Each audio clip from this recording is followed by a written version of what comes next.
So yeah, I take it you guys have been following what's happening at Harvard at the moment. I've seen the stuff where the calls for genocide and stuff like that. They're like, well, it's a bit nuanced. Yes, Like, that's... now they care about context. Well, the question was, at Harvard, does calling for the genocide of Jews violate Harvard's rules of bullying and harassment? And I love how it's like just bullying and harassment. Yeah, not calls the genocide. Yeah. Caroline Gay was like, well, it depends on the context. Does it? Well, bullying is multiple times. So yeah, but I mean, there's stuffing someone in a locker, and then there's like exterminating their entire kind. You know, like, there's a bit of a leap. What? It's like, for example, like no one was sitting there in Auschwitz going, "I'm being bullied." I want to speak to HR. Historically true. But the point being, there is apparently a context in which a group of people can go to Harvard, call for the death of all the Jews, and not be found in violation of their policies. Now, it turns out that's not true. Actually, if you go and actually look through their handbook, it turns out you can't do that, actually, weirdly enough. And so she did apologize for this. I'm sorry, she said. Sorry for what exactly? Yeah, for amplifying distress and pain. What? That's it. I'm very sorry, says Dr. Claudine Gay. Not for trying to defend the Holocaust. Do you know who's not sorry? No. Who? The entire board of Harvard. You serious? I am totally serious. So I haven't kept up with this story. So she backed down, and all of she Harvard said, I'm sorry, maybe calling for the extermination of the Jews isn't necessarily okay on Harvard. And the Harvard Corporation said, no. When she said it was fine and it was a nuanced discussion that we needed to have, as members of the Harvard Corporation, we today reaffirm our support for President Gay's continued leadership of Harvard University. Heil Hitler. I can only assume that's what we're meant to take from between the lines. Right? What?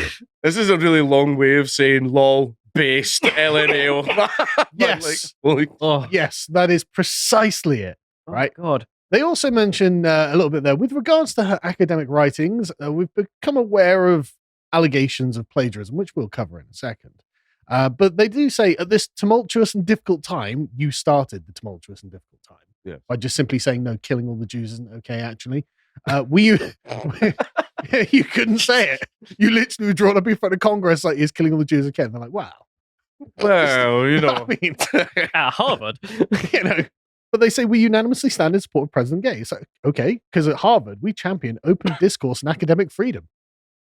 I love how it got treated. Like, I love how it got treated like when you ask a woman what she wants for dinner. Yeah. It should not take this long to figure out that. No, exactly. Yeah. calling for the extermination of an entire race of people's not chill. It's actually really easy to answer, even if she doesn't believe it. Right? You've called up in front of Congress. You've got everyone, literally millions of people watching. You just be like, yeah, okay, that's bad. That's bad. Yeah. Yeah, I agree. That's terrible. You know, like, even if that's how you feel about it, you still do it. Yeah. But anyway. You noticed how back in the day in 2016 and whatnot, one of the common things we'd run into was like, you guys only want free speech to be racist. And then there'd be cartoons of like, don't you know the Nazis claimed about free speech? That's what they're using it for. But they're literally sitting there going like, well, what about the free discussion to exterminate the Jews? Come on. Like, unironically, we never actually had that discussion. That is unironically what they're doing as well. Like, literally, no. We promote free discourse at Harvard, which is like, okay, come on. Like, the thing that I'm really annoyed about is the fact is these are the same people that came after me, and like overnight they turned into Paul. Just like overnight. Yeah. And like, have you seen the amount of stuff? Like, Paul are posting all the stuff they're saying, and they're here like, the enemy of my enemy. Man, like, it's mental. 4chan's just like, well, how did they get so far ahead of us? That's like, we're being outdone. Yeah, we've been working on this for years. I did actually see some posts where people were like, well, no, I don't want to. Yeah, I don't want to be anti-Semitic anymore because they came in and ruined it. It's like when your parents get into your music. Yeah. It's gay and cringe now, so I don't want to do it. So anyway, you'd think after all of this backlash and all of these donors pulling and a massive international incident, she'd go, but as you can see, nope, she's going to stay. Why does her last name have to be Gay?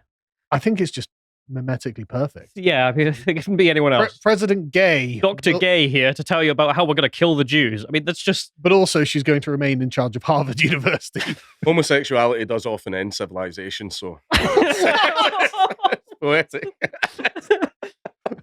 Look, I just want to be clear. I'm not saying any of this, right? But it is incredibly intersectional that the black woman, Dr. Gay, has come here to tell us about why we should kill all the Jews. I mean, it really is the end of Kimberly Crenshaw's theories. I mean, no, it literally is, actually, yes. Hi, folks. We've rolled out a new feature on the website, which is the ability to pay for an individual piece of content. So usually it's £5 a month every month to subscribe to all of the content on the website. But I appreciate there are going to be people who simply don't want to do that. They would be interested instead in purchasing a single piece of content for a lower amount, and they've got a particular niche that they're interested in watching. And so they don't want every single piece of content. They just want this one thing. So we've introduced this function where you can just simply purchase the one thing for £1.89, which I think is about $2.30 at the current exchange rates. And then that's just yours forever. So there's no sort of commitment there. There's no rolling subscription. It's just that one thing. So that's an option now that's on the website. It's completely live. It's completely available. And please go and enjoy it. And we'll see you all very soon. But yeah, 700 faculty members signed a letter to resist calls to remove her from a post. And the Executive Association Committee expressed unanimous support for her. And so she's going to remain after all of this, which is just preposterous. I mean, I would, like, if I had a bingo card, like the president of Harvard being like, maybe we can have a discussion on the Holocaust, whether it was good or not, and not being fired, and everyone at Harvard going, no, she can stay. Like, yeah, this is the same place that, like, they deplatformed all of us all the time. Yeah, for saying let's tone immigration down. Yeah. And but turns out we were saying the wrong things. Yeah, but if we went up there and said from the river to the sea, they'd be like, oh, intifada now, brothers. Yeah.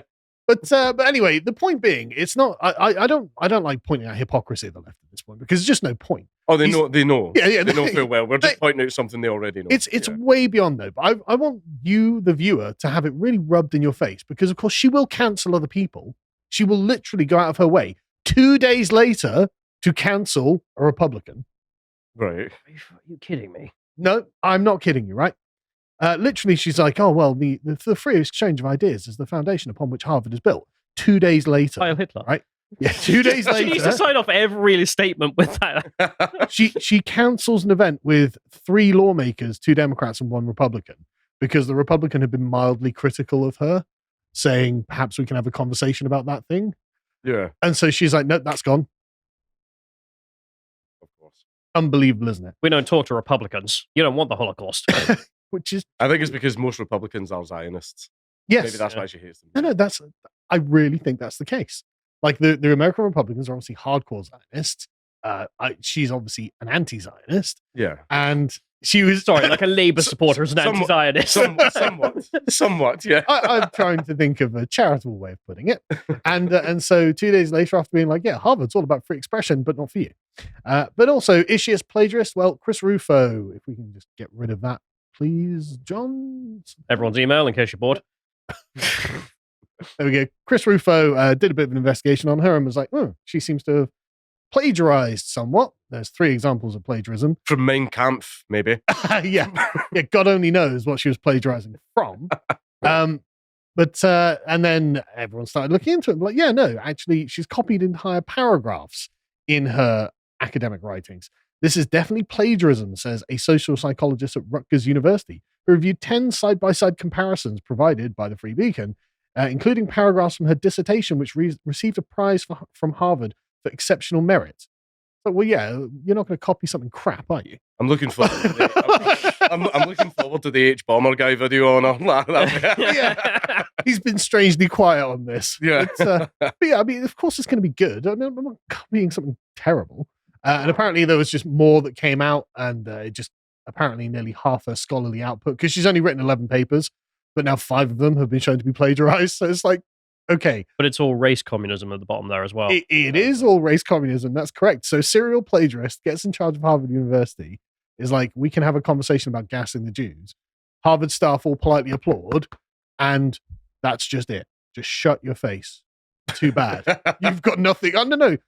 We don't care. And as you saw from the previous thing, they're like, yeah, we've heard about the plagiarism. We don't care. Yeah. We don't care. We don't care. They're not going to do anything about this. She's also stealing from black authors, if you notice the names. I didn't. It's just like, let me just steal from the black community real quick. Possibly. But the thing is, right, you might be like, God, this is all pretty bad. It's like, isn't it kind of worse that they covered up the fact that they were investigating her for plagiarism as well? So, like, Harvard, were like, okay, there's an investigation going on with plagiarism. Right, okay, we'll just hush that up. No one needs to know that she's being investigated for plagiarism. So, is there literally anything she can do that will make Harvard reject her at this point? I think it would be finally when she shoots a Jew.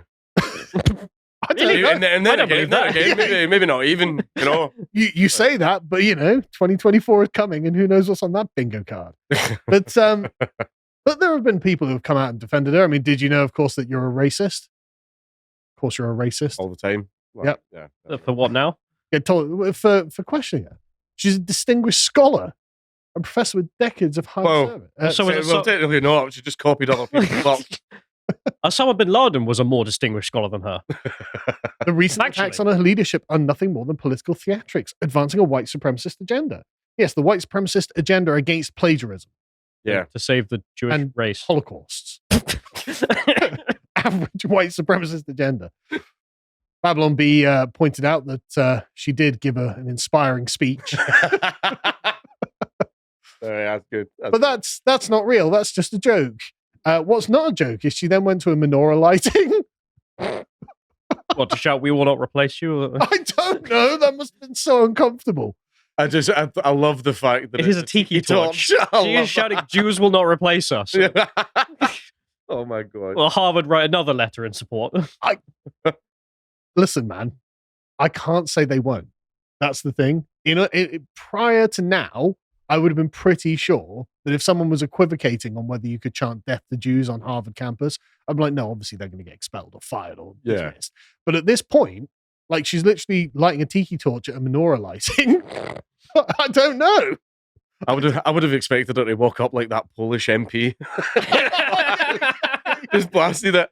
I didn't believe that when I heard it, by the way. Oh my God. Yeah. It's like, Broad is a very I was like, man. Shut up, no one done that. But then they were like, it was in Poland, and I was like, no. It was Confederacia, wasn't it? And then it turned out it was. I was like, okay, yeah. Of course it was. Of course it was. Anyway, let's leave that there and move on.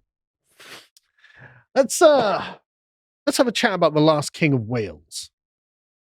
Did you know that Wales is an important place? No, not really. Wales, it is. It's actually important due to immigration, right? Wales was the English. No.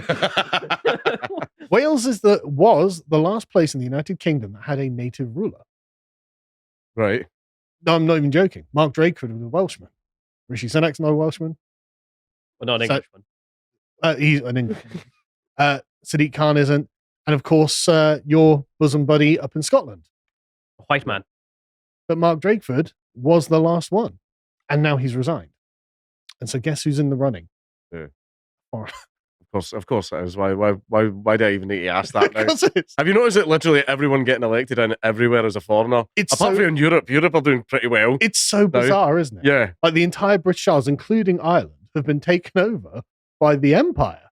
And it's like, okay, are we still here? Are we allowed to be here? I know. I like the fact that Hamza's in charge. I love it because I mean, even all comedy gold. All of my staunch SNP, no matter what, like friends, they're the Scottish nationalists, like those ones. And it's so funny because they give me you say all these racist jokes and all that stuff all the time. See, as soon as a brown man was in charge of Scottish nationalism, all of them are like. No. Yes, you can. We're among friends here. Say it. No, go rally around Humza Yousaf, average Scottish man. Oh, I can't wait for the next election. We're going to get Labour, so Don't worry, we're going to get Labour too. Yeah, death by 1,000 cuts. But still, if you want the party to sink, if you want the boat to sink, let the retard take the helm. But on the plus side, at least an Englishman will finally be back in charge of England and Scotland. Keir Starmer. Yeah. Oh God.